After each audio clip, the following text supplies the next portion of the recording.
તો બોટાદ શહેરમાં અષાઢી બીજના પાવન પર્વે પાળિયાદ રોડ સ્થિત ગિરનારી આશ્રમ ખાતેથી ભગવાન જગન્નાથજીની 29મી ભવ્ય રથયાત્રા પરંપરાગત હર્ષોલ્લાસ સાથે નીકળી હતી।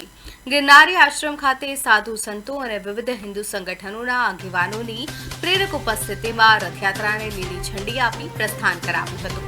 જય જગન્નાથ જય રણછોડના ગગનભેદી જયઘોષ સાથે નીકળેલી આ નગરચર્યા પાળિયાદ રોડ, હવેલી ચોક, ટાવર રોડ, લીમડા ચોક અને તુરખા રોડ સહિતના મુખ્ય માર્ગો પર ફરી હતી, જ્યાં ભક્તોએ ભાવપૂર્વક ભગવાનના દર્શન કરી ધન્યતા અનુભવી હતી। રથયાત્રામાં આકર્ષક ઝાંખીઓ અને વિશિષ્ટ કરતબો લોકોના આકર્ષણનું કેન્દ્ર બન્યા હતા।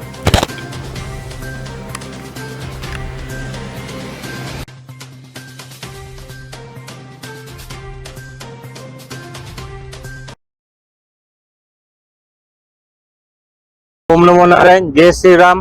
जय जय जगन्नाथ। जय जय जगन्नाथ। આજે બોટાદ શહેરમાં તળાવે રહેલું શ્રી જગન્નાથ મંદિરથી ભવ્ય દિવ્ય જગન્નાથ ભગવાનની શોભાયાત્રા આજે ત્યાંથી પસાર થઈ ગયેલી છે। બહોળી સંખ્યામાં બોટાદકર આમાં સહભાગી થયેલા છે। ઘણા બધા પ્લોટ્સ આમાં ઉમેરાવા છે અને ઘણા બધા પબ્લિક આના દર્શનનો લાભ લે છે। આજે આષાઢી બીજના દિવસે પોતે જગન્નાથ ભગવાન બધા બોટાદકર વાસીઓની ખબર લેવા અને પોતે દર્શન દેવા આજે બોટાદના મુખ્ય માર્ગો પર નીકળી રહ્યા છે। તો આપ સૌ બોટાદકરને વિનંતી છે કે આપ સૌ પણ ભગવાનના દર્શન કરવા પાળિયાદ રોડ, હવેલી ચોક થી લઈને તુરખા રોડથી આમ યાત્રા પસાર થશે। તો આપ સૌને ખૂબ ખૂબ અભિનંદન અને ખૂબ ખૂબ આશીર્વાદ સાથે બધાની વિનંતી કે બધા આ યાત્રામાં સહભાગી થાઓ।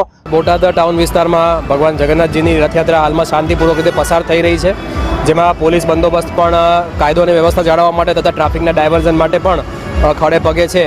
જેમાં જોઈએ તો કુલ 2 પીઆઈ છે અને અન્ય 8 પીએસઆઈ કક્ષાના અધિકારીઓ છે। આ સિવાય 178નો અન્ય પોલીસ સ્ટાફ હોમગાર્ડ જીઆરડીના જવાનો સાથે પોતે ખડે પગે હાજર છે। નગરજનોને અપીલ છે કે ટ્રાફિકના જે ડાયવર્ઝનના જાહેરનામા છે તેનું પાલન કરે અને પોલીસને સહયોગ આપે અને ભગવાન જગન્નાથજીની રથયાત્રાનો આનંદ માણે।